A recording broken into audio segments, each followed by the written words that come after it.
Hello, everyone out there in the world. Welcome to my podcast known as The Toxic Biological Parents.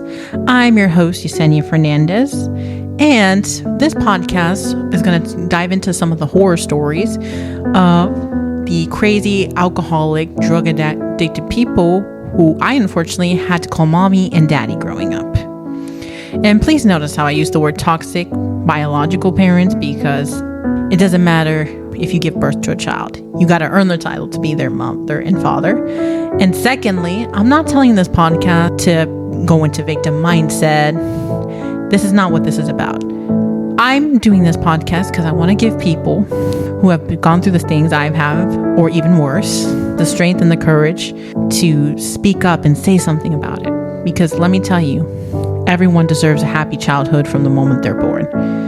No one deserves to be unhappy growing up, or even be surrounded by awful, toxic people. So, for this first episode, I will be talking about the fact about how I was an unwanted child.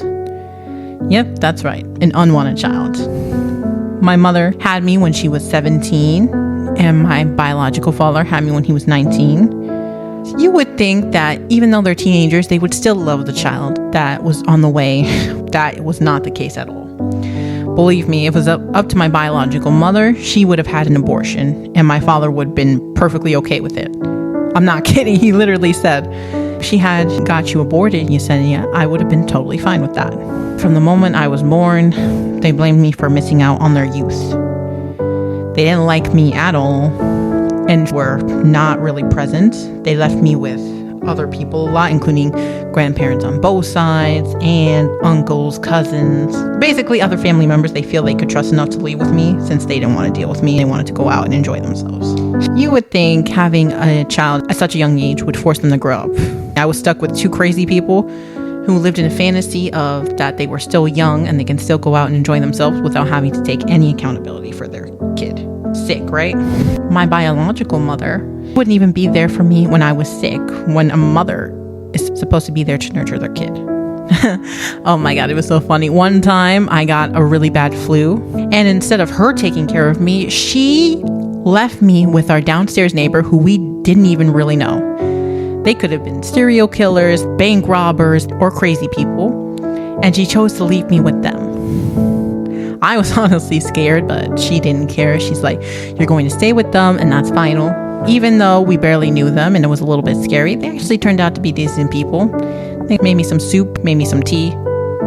Yes, strangers treated me better than my own biological mother, which is crazy because I was the one who was mostly taking care of her when she was sick. I would make her soup. I would make her tea. I would try to make her feel warm, feel loved. But did I get that? Absolutely not. It actually got worse because she would even be leaving me by myself more a lot when she ever got a new boyfriend. Sometimes she would even disappear for days, and I didn't even know where she was. She could have been out drinking, being with other men, being with family members, since she didn't want to be around me a lot. I was home a lot by myself. And this was when I was only 6 or 7 years old. By the time I was 7, I already knew how to use a debit card to order in Chinese food. And one time, I had to go pick up Chinese food by myself, a 7-year-old out on the street in the Bronx. One of the most dangerous places to live in, by the way. It has some awful neighborhoods, if anyone knows what I'm talking about. Sometimes I even had to walk home from school by myself, a 7 or 8-year-old, because my own mother didn't want to go pick me up, which was even sadder. My father wasn't even present that much. He would only pick me up every other weekend. They both blamed me for them being miserable. Heck, my mother made sure that I was never home. She made me sign up for after-school programs, things like ballet, swimming classes, gymnastics. Some of them I enjoyed, some of them I didn't. She thought whatever would not keep me from coming home early, she was okay with. It was a terrible experience dealing with that. And my biological father was actually not that different. He would always go out, go to work, not be there for me, not listen to me. I get it, they were teenagers, but they were acting like that was my fault. If anything, it's their fault. They're the ones who are idiots who don't know how to use condoms or birth control pills. They should be mad at themselves, not at me.